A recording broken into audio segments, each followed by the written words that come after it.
So originally from Connecticut, worked in New York City for a very long time, and then currently I live in Buckhead, part of Atlanta. First memory of food was eating gnocchi off the ground. My grandmother was making gnocchi and one piece fell on the ground, and as a kid, base was always underneath the kitchen table.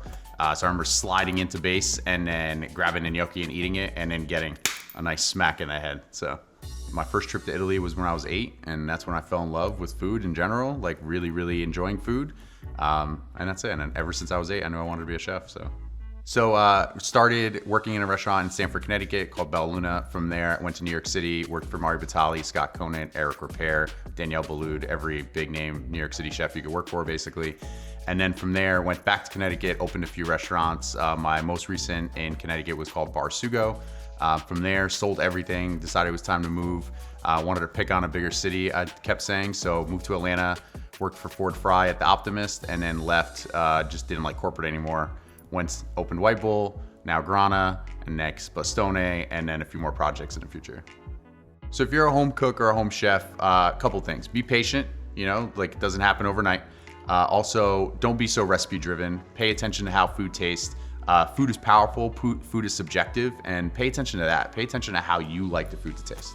So the name of the dish is called Cavatelli Alla Carrettiera. So that means cavatelli in the way of the push cart.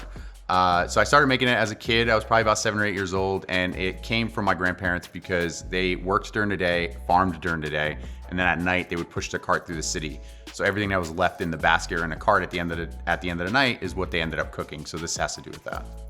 So the recipe actually didn't come from anywhere. It's actually been kind of turned around a little bit over the time. So as my grandparents did it, it was a one pot meal type thing. They lived in like 300 square feet, 7 people. So the last thing you wanted to do at 10 o'clock at night was turn on your stove. So it was 1 burner instead of 3 burners to make this dish. And it's actually room temperature, so it's meant to be slightly on the colder side.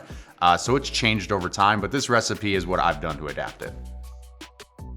It's important to me because you always want to bring back nostalgia, but you also want to bring back and kind of show respect to the people that were and the people that kind of groomed you and made you who you are.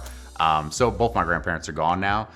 So this is kind of like my respect dish for them. There's not many things that really is on the menu. And there's a couple things I always change that they have, but this one I try to keep true to them.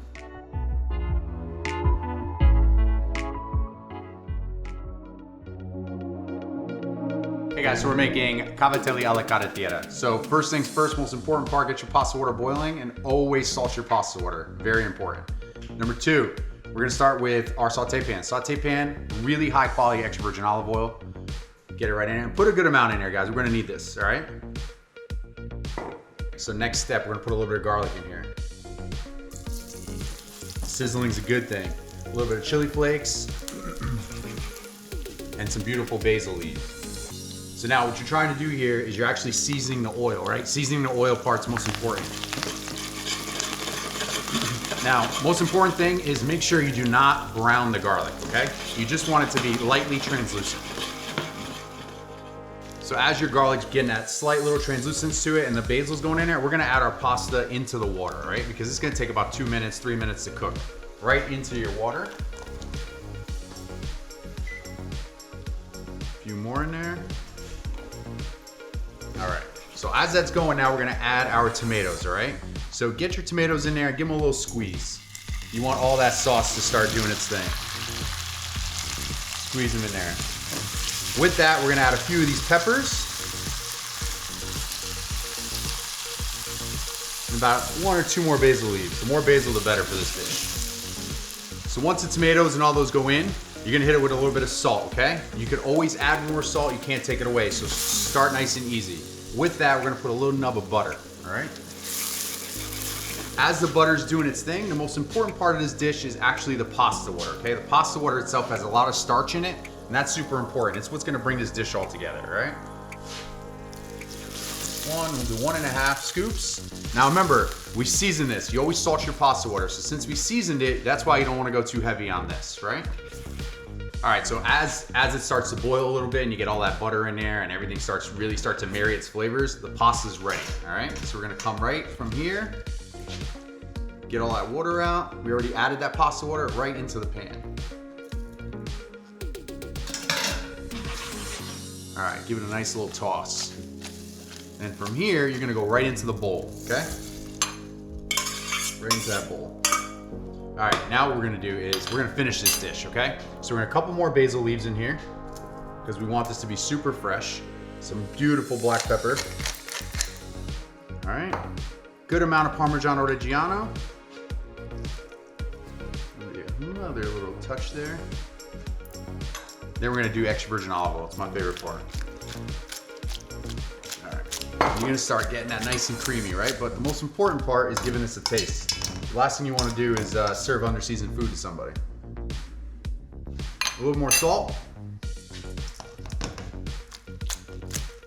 Give it a nice vigorous mix. And you're all set. Time to plate.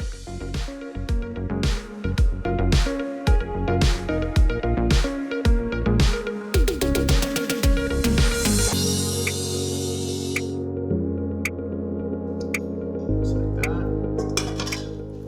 And then a little bit more Parmigiano Reggiano on top. Just like that. Buon appetito.